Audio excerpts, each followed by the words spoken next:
Bismillahirrahmanirrahim. Nahmaduhu wa nasta'inuhu wa na'udzu billahi min syururi anfusina wa min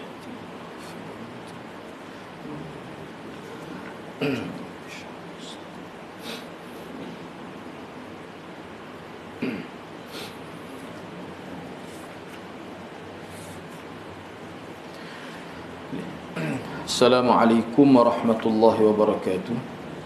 Alhamdulillahi rabbil alamin. Wassalatu wassalamu ala asyrafil anbiya wal mursalin. Nahmaduhu wa nasta'inuhu wa nastaghfiruh. Wa na'udzu billahi min shururi anfusina wa min sayyiati a'malina. Man yahdihillahu fala mudilla lahu wa man yudlil fala hadiya lahu. Rabbi shrah li sadri wa yassir li amri wahlul 'uqdatam min lisani yafqahu qawli. Amma ba'd. Alhamdulillah, bersyukur kepada Allah Subhanahu wa taala kerana dapat bersama pada malam ini. Insya-Allah pada malam ni kita akan sambung perbincangan kitab Fiqhul Qulub, penawar penyakit hati, yang mana perbincangan pada malam ni masih lagi berkait dengan kategori hati manusia tu, dari segi sihat dan juga sakit. Di bawah tajuk ini, penyusun kitab ini sebut berdasarkan kepada ni, boleh dikatakan inilah pembahagian berkenaan dengan hati manusia ni. Kalau lihat dari segi sihat atau sakit, dia terbahagi pada 3 bahagian. Yang pertama, qalbun salim.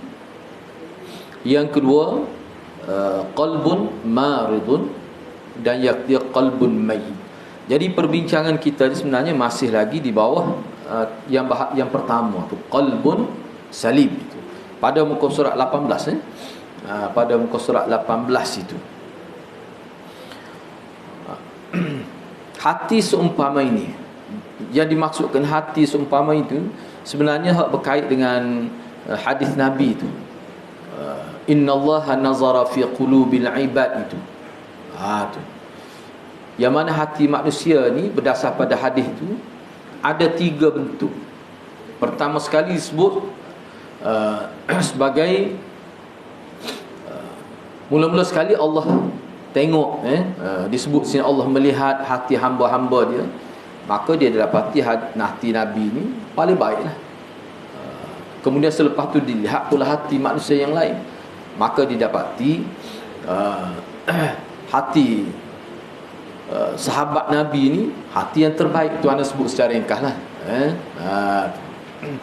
Sebab itulah ulama mengatakan bahawa sahabat Nabi ni bukan berlaku secara tidak sengaja begitu, tidak. Secara kebetulan itu tidak.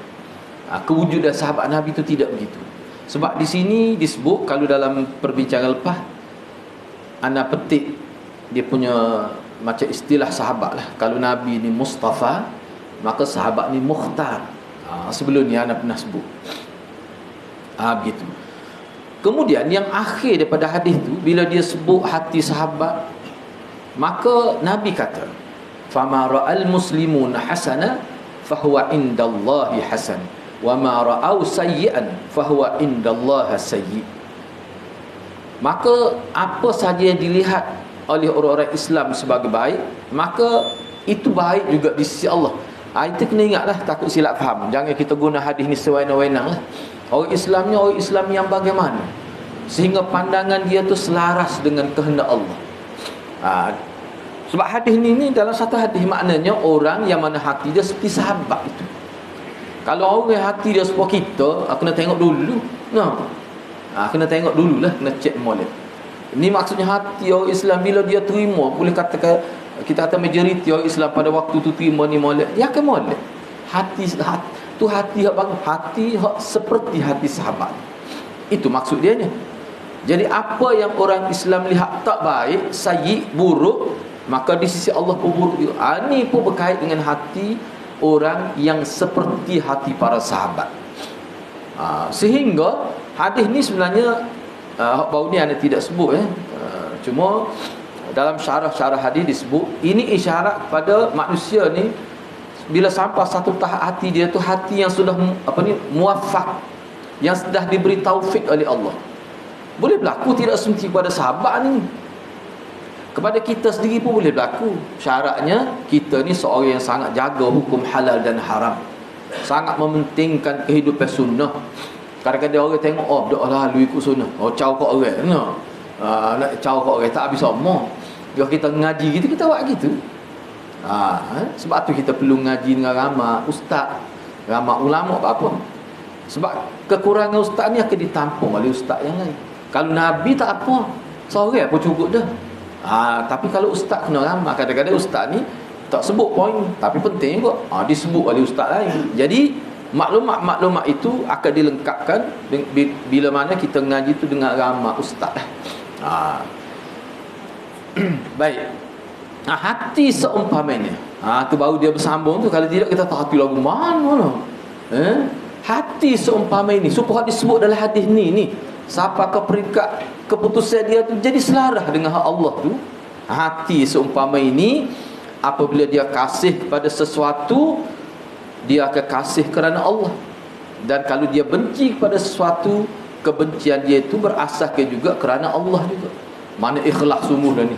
Hati ni siapa ke peringkat ikhlas yang 100% lah tu. Bila buat apa-apa tak ada kepentingan peribadi. Kalau ada kepentingan peribadi pun ikhlas juga untuk kebaikan kita. Itu maksudnya. Jika memberi ke sesuatu akan memberinya kerana Allah, dan jika menegah sesuatu juga menegah kerana Allah. Jadi buat apa-apa tu atas perkiraan Allah dan Rasul. Itu hati ni. Hati yang disebut dalam riwayat, walaupun hadis disebut sebagai hadis hasan mauquf itu. Baik. Dirinya bersih. Jadi orang yang mempunyai hati seperti ini, dirinya bersih daripada tunduk dan penghakiman pada sesuatu selain daripada Allah dan Rasul. Maknanya orang ni kalau hati dia sudah sampai tahap ni, bila dia nak buat apa saja, dia jadi mikir agama kata lagu mana. Dia jadi telitah gitu. Boleh kedak dalam agama. Kalau benda kita tahu baru-baru lah. Kalau benda jelas dah tu tak telitah tak apa tu. Muka tu dah hak tu dah. Ni maknanya sesuatu kadang-kadang tu bila dia buat tu adalah gangguan syaitan. Dia kira apa yang sepatutnya agama ni. Dia boleh mudah saja dia boleh lawan nafsu itu. Ni hati ni. Mana hati ni sudah tidak dikawal oleh iblis. Hatinya disimpul mantap untuk berpegang. Kalau kita kat hati itu disimpul matilah. Untuk berpegang kepada sunnah Rasulullah sallallahu alaihi wasallam. Tak kiralah sunnah tu sama ada dalam bentuk percakapan, bentuk perbuatan menggunakan anggota-anggota zahir, dan termasuklah juga persoalan-persoalan yang berkait dengan akidah, ibadat, akhlak. Semua yang diambil kira adalah Allah dan Rasul. Hati seumpama ini langsung tidak melangkah, yakni tidak melanggar, tidak mendahului perintah Allah dan Rasul, sesuai dengan firman Allah Subhanahu wa taala, ya ayyuhalladzina amanu la tuqaddimu baina yadayillahi wa rasulih wattaqullaha innallaha samii'un alim. Wahai orang-orang yang beriman, janganlah kamu memandai-mandai melakukan sesuatu perkara sebelum jelas hukum dan atau kebenaran Allah dan Rasul, dan bertakwalah kamu kepada Allah, sesungguhnya Allah Maha mendengar lagi Maha mengetahui. Jadi yang dikatakan orang beriman dalam ayat ini, ayat 1 surah Al-Hujurat ini, maksudnya orang yang hati dia tu sudah seperti yang disebut dalam hadis tadi. Sebab orang beriman ada juga tidak begitu. Dia nak buat, dia buat, alik-alik dia buat, baru dia tanya, nak lagu mana ya? Buat lama dah. Hasil tu dia mula nak carilah ruang untuk supaya ada, nak membenarkan siapa mereka takwil, siapa mereka faham pun tak betul apa. Sebab dia sudah buat lama dah. Jadi nak berhenti tu dia tak sanggup. Maka dia carilah dalil. Kadang-kadang tidak jumpa dalil pun, buat alasan macam-macam lah. Itu banyak berlaku dalam masyarakat. Apa jadi gitu tu? Sebab buat dulu. baru saya mau dalil. Yalah, kalau kita nak bincang panjanglah perkara ini, kalau dalam konteks masyarakat lebih ringan, tapi kalau orang alim bersikap lagu tu, dosa dia besar. Lebih-lebih lagi kalau dia menjadi rujukan masyarakat. Kalau orang alim bagaimana tidaklah berat sangat. Sebab apa? Sebab dia beriktimat pada ustaz tu. Kalau orang kampung lah, dia yakin dengan ustaz tu, dia yakin dengan tok guru ni. Moga ustaz dia buat belaka, jadi dia pun buat. Bagi anak waktu tu dia mungkin ada perkiraan lain lah di sisi Allah tu. Tapi kalau orang agama, dia menjadi tempat rujuk masyarakat, dia menjadi ikutan masyarakat, masyarakat yakin dan percaya kepada kata-kata dan perbuatan dia. Kalau dia tersilap, maka dia akan menanggung beban. Tersilap tu macam mana kita kata, dah orang tegur tu, tu cerita lain pula, panjang pula cerita. Jadi kena berhati-hatilah.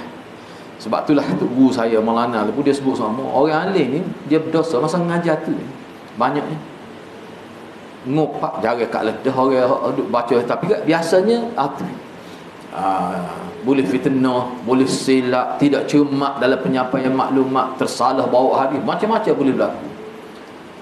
Jadi kena berhati-hatilah. Sebab tu bila orang tegur kita, kena terima. Mana ni kadang-kadang tak ada siapa rumah dia mau telefon dah, ustaz betul ke maklumat tu? Biasa tu. Tok Guru kita pun kadang-kadang kalau mikir masa salah mengajar, masa takut nak mengajar tu, malah nak mengajar, jadi bimbang. Boleh berlaku waktu terserah lah siapa-siapa. Sebab tu dia ada istilah sabkul kalam. Ulama kata bukan istilah, maknanya kenyataan. Ni sabkul kalam daripada ulama ni telacah lidah, salah. Dalam kitab kita jumpa tu, saya buat dah tiba-tiba mesti ada. Tak boleh lari dah tu. Jadi kalau orang tu tahap tinggi, kesalahan dia tu mungkin benda-benda besar. Tapi kalau kita ni tahap kapung, ustaz kapung, kesalahan benda-benda kecil boleh berlaku. Boleh berlaku lah mudahnya. Tulis kitab buat haji, jangan kira tiba-tiba dia buat haji salah, nak pergi masuk ke Hijri Ismail, nak misalnya, boleh berlaku. Padahal dia ingat bukan tak ingat. Tapi bila nak buat tu macam mana jadi terlupa. Bodoh ya pergi. Pakcik tak boleh masuk ni. Ni dalam Kaabah lagi. Dia kata awak tahu mana? Dia baca lah kitab sikit. Kitab tu kitab ustaz salah ni tulis. Tu boleh berlaku gitu. Ni cerita guru kita lah, buku tu saya tak baca sendiri. Baik. Cuba kita tengok lagi. Hati yang sebegini, ni kita nak ni. Ni dia panggil hati para nabi, para rasul, syuhada, salihin, siddiqin, beginilah, muttaqin. Hati seumpama ini apabila terlintas saja niat yang baik, sudah dapat ganjaran dari sisi Allah Subhanahu Wa Taala. Apabila yang terlibat melakukan ketaatan kepada Allah Subhanahu Wa Taala secara hakiki, maka akan tumbuh dalam hati dia cahaya-cahaya amalan. Cahaya ni kalau kita nak terima cahaya pun boleh, kalau kita nak terima nadarah pun boleh. Nadarah ni maknanya dia kesan, dia ternampak seperti cahaya, dia berseri-seri. Nadarah ni makna berseri-seri. Walaupun orang itu berkulit gelap apabila, tapi berseri-seri di hari akhirat. Tu. Sehingga hati tersebut bersinar sepenuhnya. Di samping bantuan cahaya akal dan ilmu ni mengikut Al-Maraqibi lah, dia ada kitab dia khusus. Oleh kerana itu Allah menyebut dalam firman dia. Ni mana orang yang jaga benar, penting benar ni kesucian hati ni. Jadi nak jaga hati ni kena ingatlah mukadimah dulu kita bincang dah, nak jaga hati ni bukan masuk dalam gua, jaga amalan sunnah tu. Nak buat gini lah ke mana Nabi buat, nak buat gini tu dalam dia, itu latihan dia setiap hari. Sebab tu ulama kita kumpul pula kitab tu, 1000 amalan sunnah sehari semalam. Baca tu pada dah tak tebah mana pun. Kita baca tak ada habis dah, kena sambung pula nampaknya. Tak belah mana, tak suruh baca banyak lah. Lepas tu aku habis kita ambil tu boleh 2-3 minit sebut semua niat nak amal. Minggu ni target son ni nak istiqamah, nak suruh lekat ngaji berjebak-jebak pun. Kalau tak amal tak jadi. Nampak kena start pula kita tu di Masjid Aman. Tu di apa ni Selangor tu habis anak tu. Jadi kita sendiri pun bila kita baca kitab tu, kita bukan ingat semua juga dia punya doa-doa tu. Kadang-kadang kena tok. Batu saya sebut atau tok di tepi bata tidur, jangan letak kerih tok kitab ni. Setengah orang letak kerih. Bapa nak suruh mari semangat. Tak letak kita ni. Bangun doa. Dalam kitab tu sebut Nabi setengah ulama kata sekali dengan baca doa apa ni? Alhamdulillahilladzi ahyana, kan semasa doa bila bangun dia urut muka dia. Dalam hadis. Dia urut ni maknanya daripada dalam dia waktu keluar gitu. Ulama kata waktu Nabi buat gitu nak supaya menegangkan urat muka. Kalau orang jual kosmetik memang dia sebut buat tu. Nabi buat dah. Ada dalam hadis. Dia sebutlah. Setengah ulama kata sebelum baca doa, setengah kata tak, sekali dengan baca doa dia buat. Dia hak daya pun dia buat gitu. Tidak kata hak masuk dalam gitu, hak tu jadi khayuk muka. Dia buat gini, menegangkan. Tu dia panggil latihan apa ni? Exercise muka lah kita kata. Tak ada Nabi buat gitu. Walaupun Nabi tak ya khasiat, tapi bila dia buat tu atas dasar iman kepada Nabi, kita percaya mesti molek. Dah sedar ayat lah. Tu dah belilah kita Shopee 10 ya sudah. Lebih kurang itulah harga dia, tak silap ananya. Kau berapa ya tak tahu. Boleh tengok dah tu. Tajuk dia 1000 amalan sunnah sehari semalam. Bincang hak sehari, rutin, hak rutin. Hak kita nak buat semua. Baik.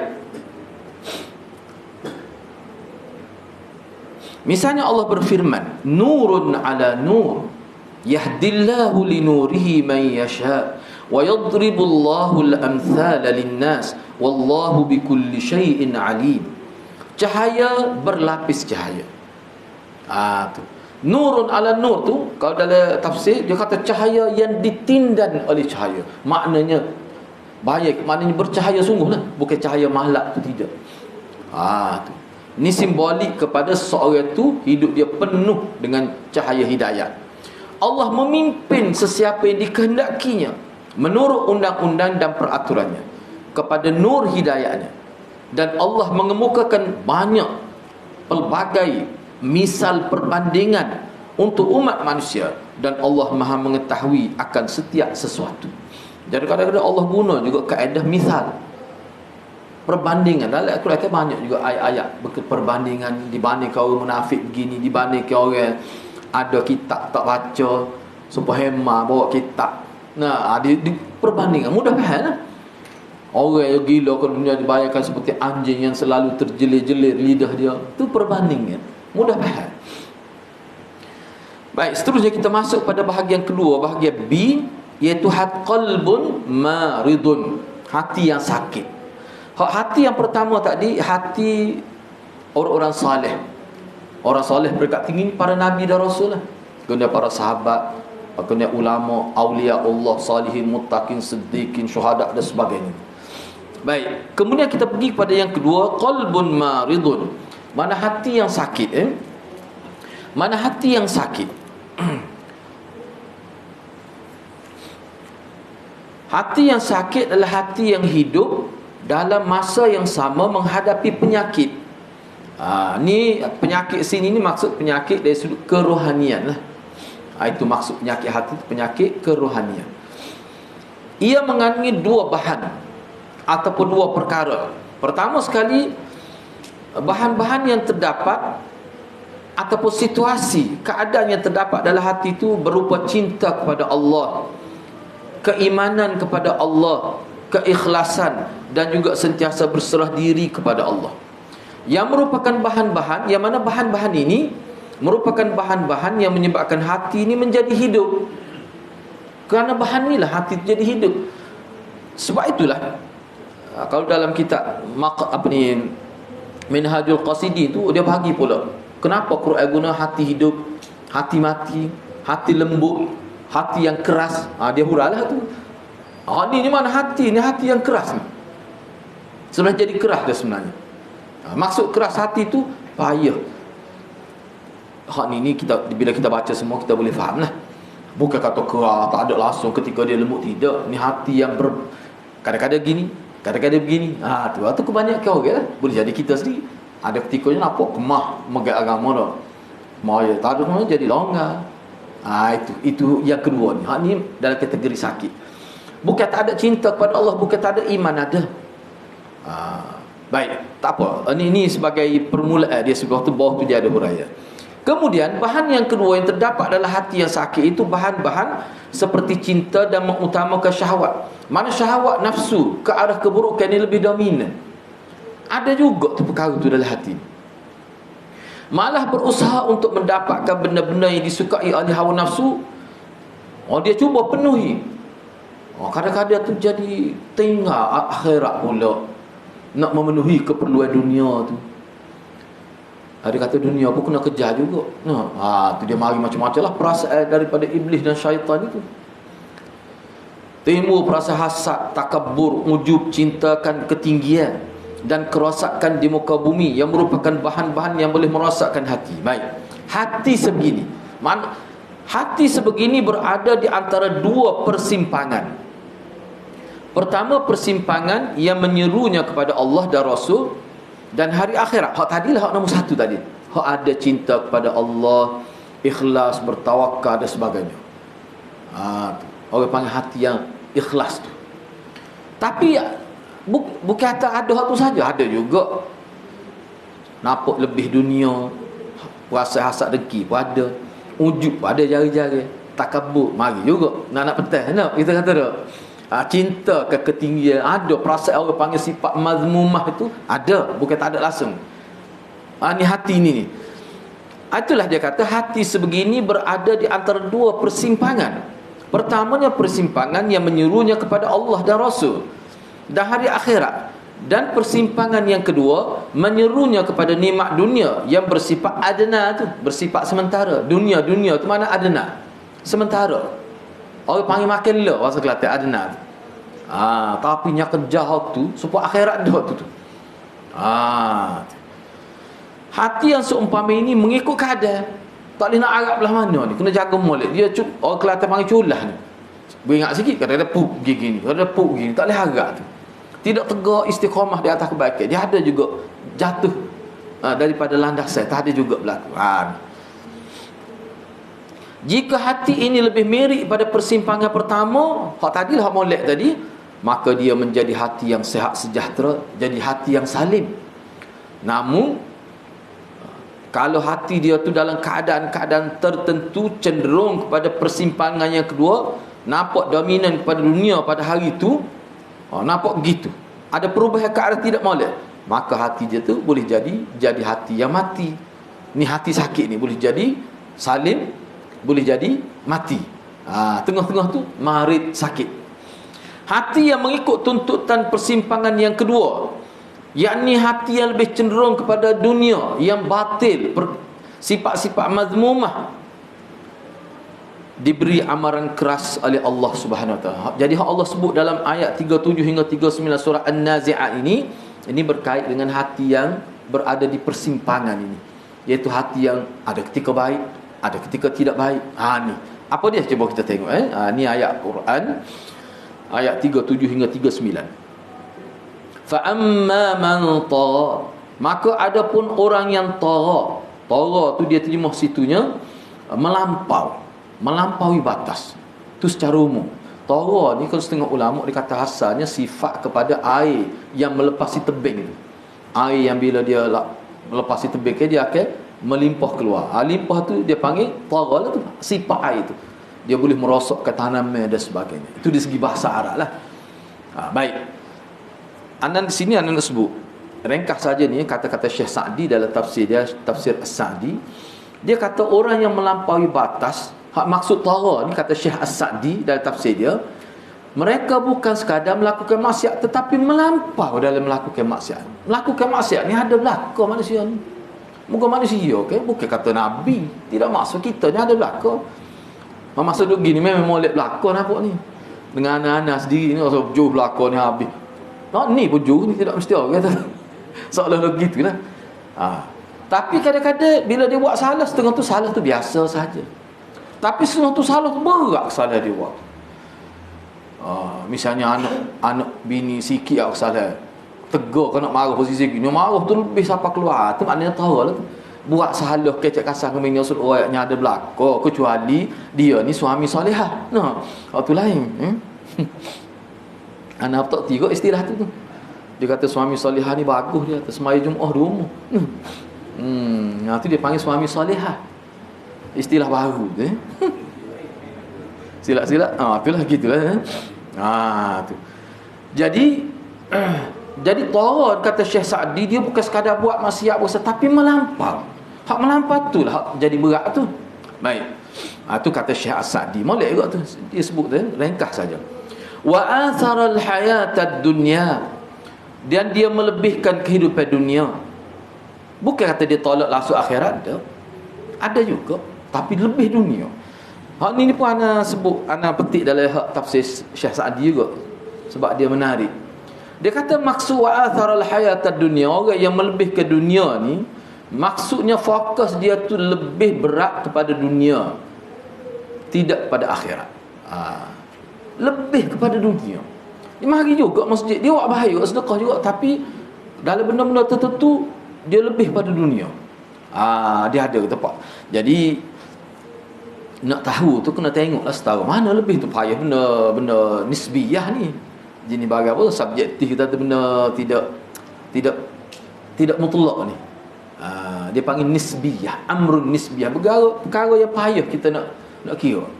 Tapi gitulah keadaannya. Cuma setengah ulama kata melebihkan dunia ni maksudnya sebab ana sebut minggu sebelum ni, bila kita nak buat sesuatu ada ke akal kita, nafsu kita nak buat gini, tapi hati kita kata tak molek ni, tapi pergi buat juga. Tu setengah ulama kata cara tu hak tu maknanya dunia setelah lebih. Dan mana dalam hati dia sendiri sudah ada dah keputusan, tak perlu orang lain. Ya. Bila dia nak buat sesuatu, hati dia kata tak molek ni. Hak molek yang gini. Dia pergi buat juga hak hati kata tak molek tu. Hak tu hak nafsu tu. Hak lagu tu kira situ tu sudah berlaku melebihkan dunia. Tu je setengah ulama kata kaedah mudah. Kita boleh nilai sendiri ya. Baik.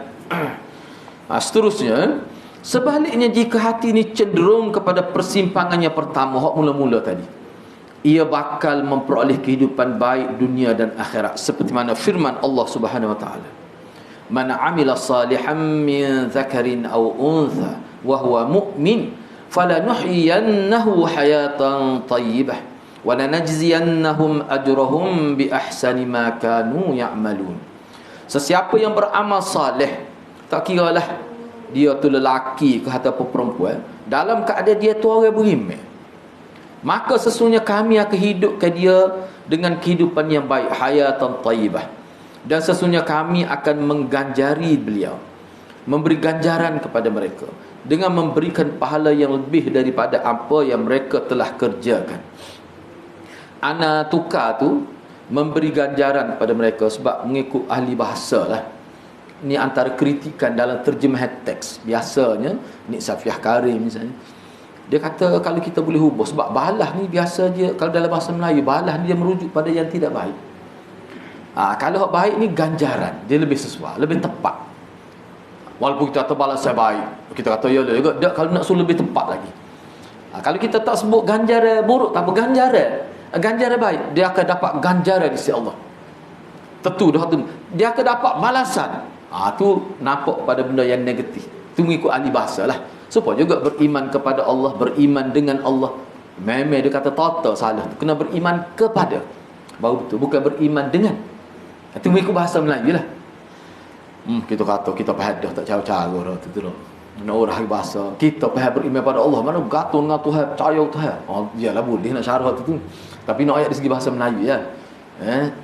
Moga dia tokoh bahasa. Popok dia buat kaum tu. Kaum dewan tu. Tak apalah, dari sudut tu saja, tak ada apa. Baik, jadi sini kalau kita perhatikan sini disebut, sebab sini ni pun ada cuba perhati semula ayat tu. Man amila salihah, sesiapa yang telah melakukan yakni perbuatan yang baik, tak kiralah lelaki ke perempuan, dalam keadaan dia beriman. Apa maksud dia? Maksud dia nya dalam keadaan beriman. Kenapa sebut wahwa mu'min? Kalau orang ngaji bahasa Arab, bila waw masuk pada isim dhamir, dia panggil wawul hal. Sebab tu kita terjemah, sesiapa yang melakukan amal salih, tak kiralah lelaki ke atau perempuan, dalam keadaan, bukan dan dia. Wahwa kalau terjemah biasa, wa dan huwa dia, tapi sini tidak, dalam keadaan dia beriman. Apa sebut dalam keadaan beriman? Di sini anda buat orang yang mengumpulkan iman dan amal salih. Inilah orang panggil maksud beriman sengerti. Kalau beriman tapi tak beramal, semaya pun tak cukup, puasa pun tak cukup. Bukan tak puasa langsung, tak cukup. Hak fardu pun tak ada lepas. Tu bukan beriman sengerti. Jadi ayat ni nak ayatnya kalau kita bila kita nak hurah, kita boleh kata orang yang orang beriman sungguh adalah orang yang melakukan amal soleh. Orang yang beriman sengerti. Orang yang melakukan amal soleh. Itu maksud wahwa mukmin. Jadi orang lagu ni kami akan hidupkan dengan hayatan tayyibah. Hayatan tayyibah ni apa maksud? Sebab ulama kata hayatan tayyibah ni hidup atas dunia ni. Kehidupan yang baik. Mana hidup atas dunia? Di sini ana petik dalam beberapa rujukan ulama sebut hayatan tayyibah ni maknanya kehidupan yang baik tu ataupun kehidupan yang berkualiti tu hidup dalam keadaan hati tenang. Tidak terganggu dengan godaan-godaan dan pujukan nafsu. Nafsu ada ganggu dia. Mari semua telitah benda-benda hak nak mendahulukan dunia tu. Telitah semua nak buat benda tak molek tu. Telitah semua nak buat benda-benda yang tidak lebih baik daripada sepatut kena buat. Telitah semua. Tapi tak terganggu. Maknanya dia tak buat. Dia boleh lawan hal tu. Itulah setengah ulama kata ni hati yang tenang, dia tidak terganggu dengan godaan dan pujukan nafsu. Ini makna hayatan tayyibah. Hak ni boleh ada kepada orang kampung, boleh ada kepada siapa saja, boleh ada kepada orang alim. Kadang-kadang kalau orang alim tak dapat hayatan tayyibah ni, dia lebih hina daripada orang dunia. Kata ulama. Orang alim reti kita tak baca, kita tak boleh mulut baca. Orang kena tu dah. Tapi dia tak dapat hayatan tayyibah. Dia jadi lebih hina daripada orang dunia. Nauzubillah min dzalik. Kadang-kadang orang kampung bila Allah kurnia pada hayatan tayyibah sebab dia kuat beramal dengan agama, relax hidup dia. Biasa je kapul. Gilah kari rusuk gitu. Tapi anak jadi-jadi tu hari ni. Derma sokmo walaupun sikit pun. Kebaikan bila Allah nak uji pada orang lagu tu lah. Di hari akhiratnya apa dia dapat? Wa lanajziyannahum ajrahum bi ahsani ma kanu ya'mal. Hari akhirat kami akan beri ganjaran kepada dia dengan lebih baik daripada apa yang dia buat di dunia dulu. Bui lebih baik. Inilah hadirat. Jadi hak kita duk mengaji ni ilmu wahyu dia panggil. Hak kita duk baca ni dia panggil ilmu wahyu. Ilmu hak sengerti. Bukan ilmu hak ambil dalam gua dak. No. Sungguh orang tu dia marah bola ustaz dia sebut macam gua. Kata tak boleh lah sebab ada lagi orang sampai batu lah ni. Hak suka masuk dalam gua tu.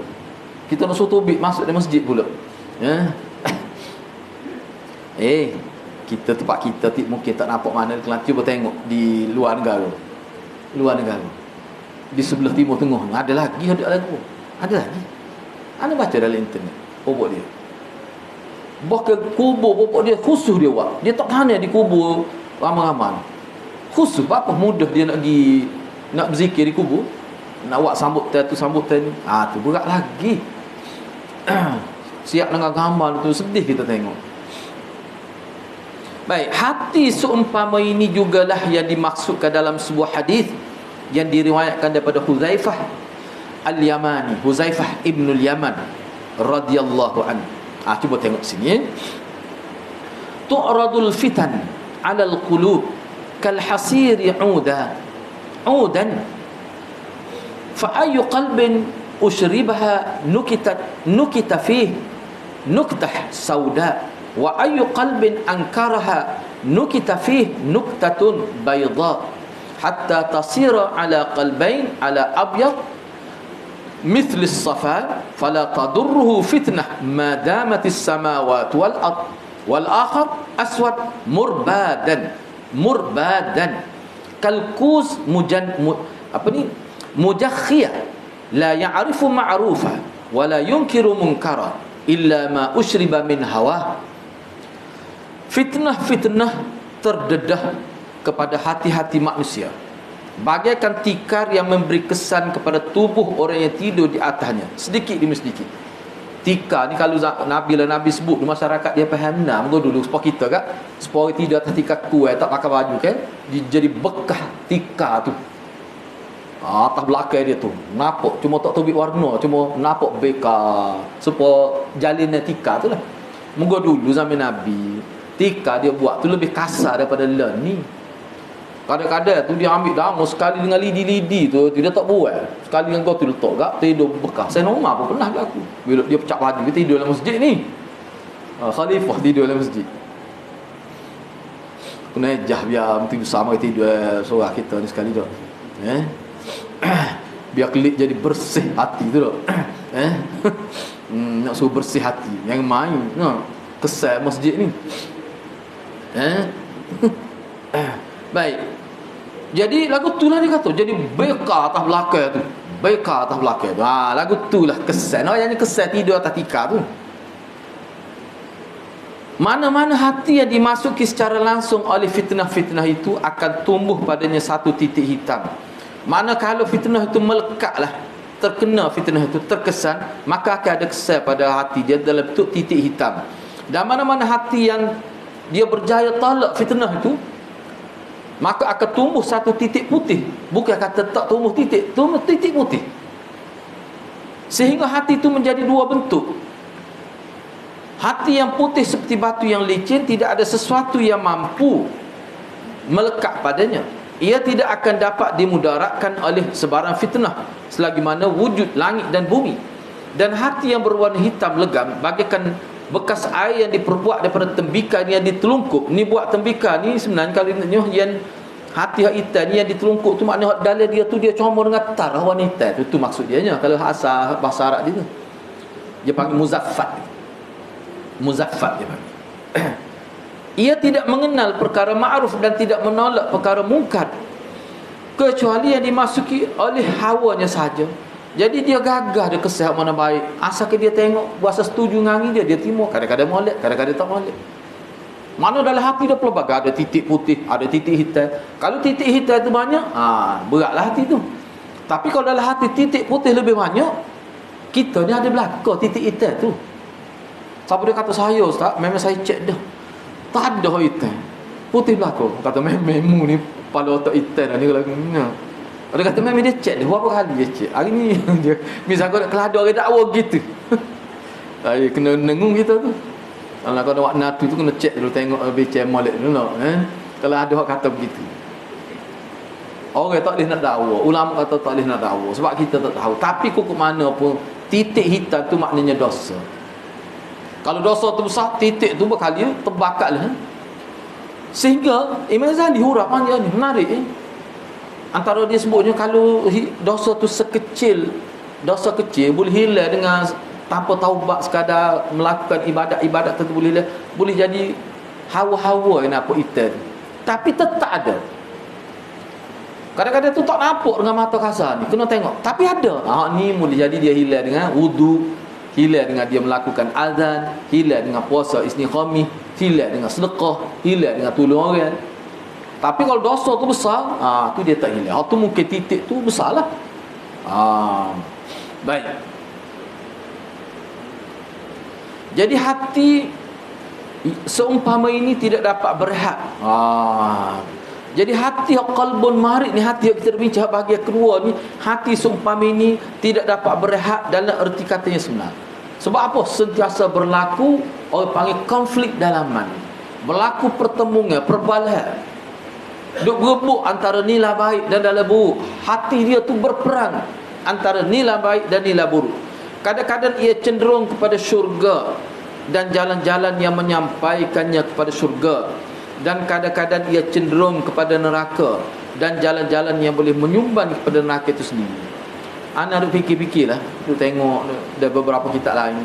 Ni hati pokok kita ni. Hati kita sendiri. Kita boleh rasa ada ketikanya kita buat baik. Ada, memang ada saja lah. Sebab itulah kita kena usaha biar banyak yang baik. Sebab kalau kata nak suhilah terus apa tak ada langsung, tak ada orang boleh mendabik dada kata begitu. Oleh kerana itu setengah ulama menyatakan hati itu sakit serupa dengan tubuh juga lah. Tubuh pada sakit, tubuh pada sihat, hati pun begitulah juga. Jadi penawar untuk hati sakit dalam konteks kerohanian hak kita dah bincang, ilmu tazkiyatun nafs ni tak ada obat lain kecuali melalui taubatan nasuha. Tubu ilallah taubatan nasuha. Hatinya juga berkarat hati kita ni boleh berkarat juga, sebagaimana cermin berkarat dengan kotoran. Apa kita panggil warna hijau tu? Lumuk tu. Lumuk tu. Kena cuci lah. Lagu itulah juga hati. Dan penyinanya adalah zikir kepada Allah Subhanahu Wa Taala. Hati juga telanjang sebagaimana badan telanjang. Pakaiannya adalah takwa kepada Allah. Takwa ni mudah dan nak terjemah mudah, supaya Imam Malik katalah jaga hukum halal dan haram. Kalau nak naik tinggi selagi hak benda tak jelas pun kita jaga juga syubhat. Tu memang lagi hebatlah. Hati ni lapar dan dahaga sebagaimana tubuh badan zahir kita ni pun ada juga ketika dia lapar dan dahaga. Jadi makanan dan minuman kepada hati adalah pengenaan terhadap Allah. Pengenaan ni maknanya pengenalan, ataupun dia kenal Tuhan, ataupun buat sesuatu yang anda nak sebut gini mudah kalau ni. Ni boleh rujuk dari Al-Marakibi. Makna hati tu dia sentiasa berhubung dengan Allah. Memang ni sangat menarik. Apa maksud hati yang sentiasa berhubung dengan Allah? Hak mudah kat kita tak ingat Tuhan. Baik, masalah kita ni bukan gitu semua. Ni ada ketika tak ingat tu. Lagu mana kaedah yang mana Nabi sebut kaedah ni paling baik? Bila nak buat apa-apa, mula nak buat. Sebab hak tak nak buat, mula nak buat. Tu pentingnya. Kena baca bismillah. Nak buat satu baca bismillah. Makna kita memula, orang panggil meletakkan kerja. Nak buat kerja, mula nak buat kerja sebut bismillah. InsyaAllah dia akan memberi kebaikan kepada kerja seterusnya. Sebab nak buat tu dia start lah. Jadi bismillah ni khusus setengah ulama dalam bahasa yang mudah kita faham, proses nak menghubungkan kerja kita kepada Allah. Supaya bila kita buat semuanya kerana Allah, kita nak pujuk, nak latih hati dengan cara mana? Bismillahirrahmanirrahim. Sebab tu anak sebut sama. Biarlah pok kita tak isap rokok pun saja nak sebut ni. Kalau ada lah orang gugu kita duduk luar tak isap rokok lah, kita kata dia bismillah dulu nak isap rokok tu. Terah kata kita nak tahu. Boleh deria ke boleh nyum? Terah pula. Terah. Acu baca bismillah ke dulu nak ngopak tu. Makna kesan baca bismillah. Bismillah ni dia start dengan B, bismillah, dengan nama Allah. Maknanya bismillah dia sesuai dengan semua amalan. Dengan semua amalan. Sebab dia guna B. Orang ngaji bahasa Arab, B tu panggil haraf ja asli. Haraf ja asli dia ada amal, dia menjarkan apa yang menjarkan kita tu. Bukan ya, makna dia mengkasrah, menkhafatkan isim. Alamat dia tu asal dia kasrah bagi bawah lah. Baik. Lepas tu dia ada beramal, ada terjemah dengan. Selagi dia tepat taluk, tepat taluk tu kita sebut apa kaitan perbuatan dia nak buat dengan baca bismillah. Itu tepat taluk. Misalnya anak nak minum, anak kata bismillah. Takdir dalam bahasa Arab, ashrabul ma'a bismillahirrahmanirrahim. Saya akan minum air dengan bismillah. Kita nak baca kitab, aqrabu al-kitaba bismillah. Amshi ilal masjid bismillah. Apa saja kita buat bila kita kata bismillah, tu dia akan berkait dengan perbuatan tu. Tu tujuannya nak betul hati. Takut buat benda molek tapi hati tidak niat molek. Jadi hati yang niat molek ni, hati ni dia ikhlas pada Allah. Tu dia panggil berhubung dengan Tuhan. Ikhlas pada Allah ni penghubung kita manusia ni dengan Allah. Jadi salah satu cara untuk memperingatkan diri supaya sentiasa ingat pada Allah bila nak buat satu, bismillah lah. Tak ingat doa nak masuk bilik air, tak ingat. Gua masuk bilik air jari-jari tu kat dia tu. No. Dia pun bismillahirrahmanirrahim. Boleh pada lah mak kata. Nak tobik tak ingat pula. No. Benar-benar lagi ni. Dia buat bismillahirrahmanirrahim dengan nama Allah. Tapi kena baca luar lah. No. Tu ada perbincangan lain. Sebab bilik air besar tu mana bilik air benar? Makuk tu kau bilik tu. Tu timbul isu dalam kitab-kitab baru. Dia kata makuk tanah tu. Masa kita nak mandi kita boleh bismillah tu.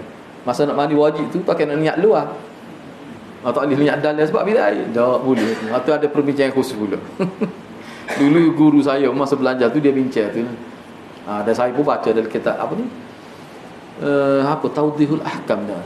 Kitab Syarah Bulughul Maram. Boleh dari itu dia ada sebut. Baik, seterusnya.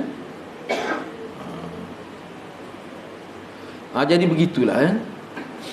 Jadi makna hati ni, dia masalahnya begini. Sebelum kita pergi pada yang ketiga, masalahnya Seseorang tu kalau dia tidak belajar cara betul, dengan cara agama lah, kita ni alhamdulillah, kita kata tak jauh kita pun berapa kali seminggu dengar kuliah tu, dengan ustaz ni tafsir berapa terik, hak ni dengan hadis lagi, hadis Muslim, Bukhari, hak kitab ni lagi banyak tu.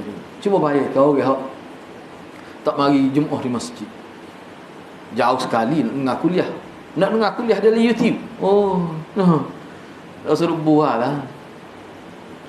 Malah nak cerita pengalaman kita dalam buat kelas secara online dia guna Google tu nak, dia ada video ke macam-macam. Malah nak cerita kalau kita terpaksa tutup, dia ada, dia tak ingat dia buat live. Oh, sakit kepala kita, tak sikelih pasal nak kelih, macam-macam.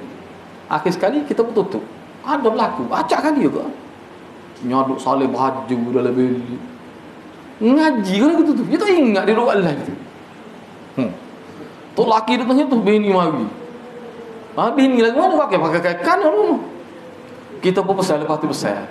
Jadi ketua darjah online tu dalam mukadimah dia sebut sama tu. Mana nak cerita lah, berat kali lah. Siapa kita sebut kata kalau kan bahaya ni kalau kelas online gini ni. Kita dah tengah syarah sedap hadis 40 tu dah. Oh, mari. Elah lagu tu. Oh, nanya. Sebab itulah dia ngaji online ni dia, kalau kena cara molek, kalau boleh jaga. Tapi kat ramai tak dia nak jaga lah. Cikgu pun, ustaz pun tak tahu mau ikut mana tahu. Orang beli nasi pun tak tahu. Dia kata dia lagi beli nasi laut ni. Dia online ni dia pergi beli nasi. Dia pasal lapar dalam kelas. Ni cari nasi. Ngaji kan pula gitu. Sebab tu dia online bukan pilihan pertama lah. Tapi tak boleh dinafikan ada kebaikan. Bagi orang yang boleh jaga, kalau dia jaga dah duduk gitu pun nampak sebab takut jadi pun Nabi Sulaiman kaki meja tak buruk ke tidak, menunginya dah dia tu. Rupanya dia tidur. Sebab tu dia gelak, dia percaya tu tak sebegitu guna nampak lah. Pakai spek pula. Nampak tu senyap gitu. Senyap tu kita khabar. Fana masa belajar. Bagi lagu tu, sebab tu dia tak boleh kena beradab, bertatap wajah face to face lah. Tapi tidak boleh dinafikan. Semuanya sendiri pun banyak. Misalnya Syekh Ethiopi tu, banyak juga anak dengar kuliah dia. Kita ambil manfaat daripada Sunan Nasai tu. Dia ada website dia. Dia rajin ngajar. Syekh Ethiopi ni mati, meninggal dunia dah. Mati sebelum Covid ya. Beberapa tahun lepas dah mati dah dia. Kita terhutai budi menalah dengan dia. Muslim tak sempat siap sini. Muslim dia ada buat dia. Tak ke sempat. Tirmizi siapa bab haji rasanya. Tak sempat, meninggal dunia. Nasai 40 ni. 42 jilid. Tebal pula tu. Kita kelih pun lemah. Jadi bagi ustaz perlu lah, sebab dia boleh tahu hadis hidup mana hadis ayat berlaku. Lepas tu setiap perawi pun dia bagi terjemah dia. Terjematul penerawi, terjemah rawi tu. Baik, tak apalah. Habislah situ.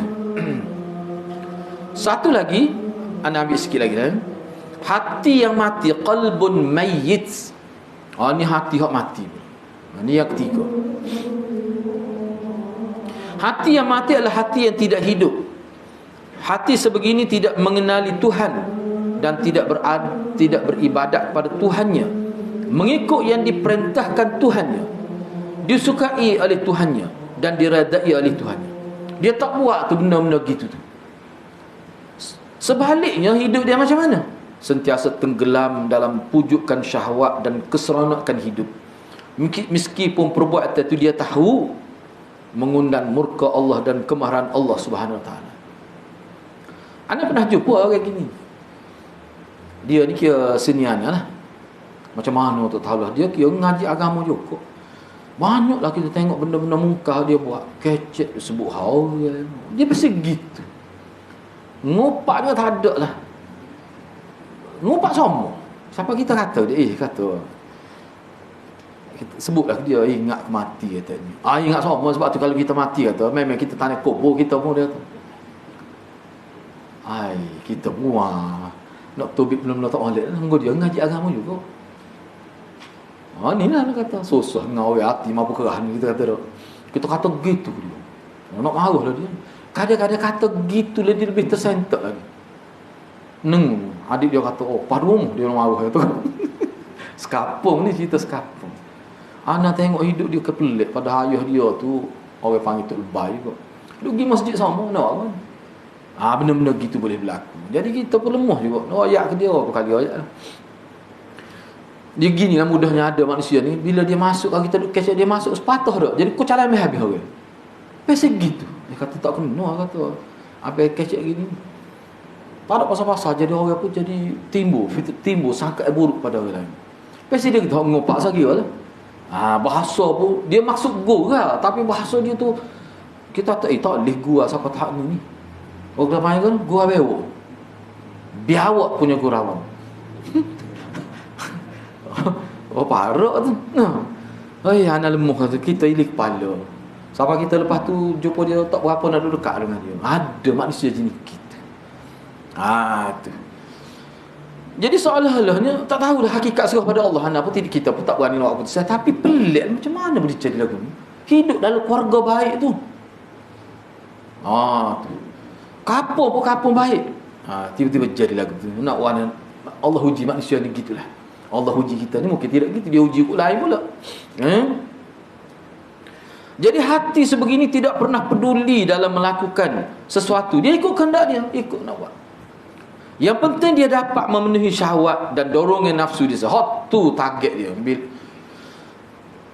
Tanpa ambil kira, tak ambil kira dah. Tuhan redha ke tak ambil kira dah. Berat benar ni, na'udzubillah, minta dijauhkan. Sebab itulah Nabi suruh kita doa, Allahumma arinal haqqa haqqa warzuqna ittiba'ah wa arinal batila batila warzuqna ijtinabah. Ya Allah, biarlah kita minta biar mata kita ni, hati kita boleh nampak hak molek tu sebagai tak molek. Dan warzuqna ittiba'ah, dan berilah peluang rezeki biar kita boleh ikut orang kita nampak hak molek tu. Allahumma arinal batila batila. Ya Allah, biarlah kita mata kita, hati kita dia nampak tak molek sebagai tak molek. Warzuqna ijtinabah, dan biar Allah beri peluang kita boleh jauhi tu. Tu. Baik.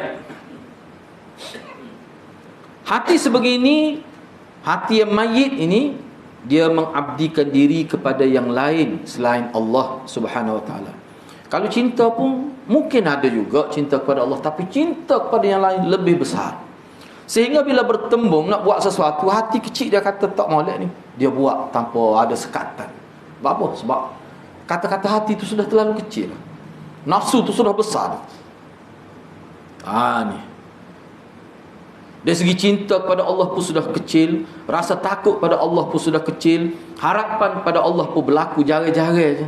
Redha Allah dia pun tidak menjadi pertimbangan dia dah. Tunduk bukan kepada Allah dah. Ada juga seketika tunduk pada Allah, tapi tunduk pada yang lain itu lebih besar lagi. Dan juga memberi kehormatan kepada agama Allah pun jadi kurang. Benda-benda gini. Hati begini, kalau dia kasih pada sesuatu, dia berbuat demikian atas dasar nafsu. Ni. Jika dia membenci sesuatu, dia berbuat demikian kerana menurut kehendak nafsu. Jika dia memberi sesuatu, dia berbuat demikian kerana menurut nafsu. Dan begitu juga bila dia menegah sesuatu pun, tegah daripada orang buat benda jahat pun atas dasar nafsu juga. Tegah orang buat tak molek pun dalam keadaan hati dia tak molek. Misalnya dia kata dah, dia kata dia tu Allah berat. Berapa kali dah aku tegur. Tu berdosa besar tu buat dia. Dia tegur kau tu buat salah, dia ayat kau teruk, dia tak berubah. Kau tegur apa kali dah. Habis tu ni. Dia noyak dia tu tegur. Sebenarnya dia sudah ngumpat kau tu. Kalau kita tanya dia marah. Awak tahu mana dia tak berubah. Tu dia mula nak marah. Manusia ni kadang-kadang kalau gini-gini tak boleh latangi. Mu tahu mana dia buat gitu tu. Takut dia tak buat. Kita nampak kadang-kadang tak serupa. Sebab tu Tok Guru Maulana kita lah, Maulana Asri, dia pernah buat contoh dulu. Saja nak sebut ni contoh ni. Kalau Imam Ghazali dia buat contoh lain. Ni contoh hak pondok. Tok Guru kita cerita. Kita pun dengar daripada dia ni. Nak yang syaitan ni bila nak merosakkan manusia, dia menimbulkan fitnah. Benda kecil lah. Cerita udah bagi. Ingat cerita udah. Kalau pondok terkenam lah cerita udah bagi. Kalau pondok memang terkenam lah. Masa duk ngaji kita tu Minhajul Abidin Imam Ghazali tu kan. Dua orang yang baik, yang anda sebut secara dua orang yang baik. Baik benar lah, kira-kira tak mungkin orang kata dia balah. Baik semua, duk ngaji pondok, duk ngapa nahu, ngapa sorah. Dia duk ngapa tu, duk ngapa tepi benda, berangin sedap. Tiba-tiba ada orang tengah benda, orang tua dah panggil dia. Kedua-dua pemuda ni tak kenal siapa. Kata seorang guru dia, pergi lah tengok, dia nak oyak ke dia, nampak sungguh benar panggil. Siapa depan orang tua tu, pakcik nak oyak ke dia. Dia kata, asal belacar udah bagi. Nak oyak tu je dia tu. Boleh, asal belacar udah bagi. Dia pergi. Bila budak ni mari ke saya dia kata, nampak petim nak guru dia ya. Tahu dia kata asal belajar udah bagi. Guru dia kata, tak nak siapa ya tu. Tak kira mu nak susuk aku. Balah gitu.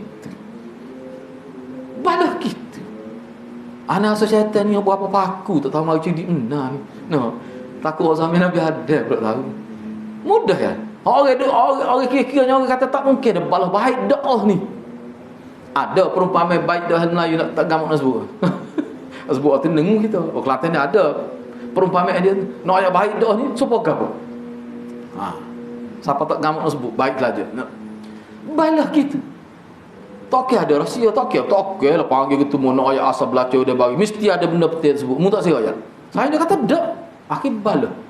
Paling tidak pun dia akan timbul curiga, tak baik seperti dulu. Banyak contoh kelana sebut tak berlaku dalam kehidupan kita. Nak ayatnya, hati kita ni, syaitan ni, iblis ni, dia nak pesuhkan kita. Kadang-kadang dia tidak guna sebab-sebab yang besar pun. Kadang-kadang sebab tu kecil saja. Tapi oleh kerana kita tidak cerdik, kita gagal memahami kehidupan sunnah dengan baik. InsyaAllah orang terdidik dengan ilmu wahyu, Quran, hadis. Setiap minggu duduk dengar ustaz tu, ustaz ni ngajar, dia ada kesan tu. Allah bui. Esok kalau kata kesan tu dia panggil al-qiyam. Nilai, potensi baik. Okey, ana habiskan sedikit sini. Pendek kata, kehendak nafsu lebih utama di sisinya berbanding dengan kehendak Tuhan dan keredaan Tuhan. Nafsu yang jahat sentiasa berada di hadapan, yang menjadi pembimbing dia. Pedoman dia nafsu yang tak baik. Itulah hak dia eret dia buat sesuatu. Syahwat jadi pemandu dia. Kejahilan yang sentiasa mengheret dia, mengarah dia, dan kelalaian menjadi kenderaan dia untuk dia buat mencapaikan matlamat jahat dia tu. Itu na'udzubillah. Mana gambaran yang dia cuba sampaikan di sini, mana orang ni betul-betul dia sudah ditunggangi oleh iblis. Dia tu jadi tunggangan iblis. Gitulah. Kemudian seterusnya tu kita bincang minggu hadapan lah untuk seterusnya. Kita berhenti setakat tu dulu. Mudah-mudahan Allah berkati kita semua. Okey, aqulu qawli hadza wa astaghfirullahal azim li wa lakum. Wassalamu alaikum warahmatullahi wabarakatuh.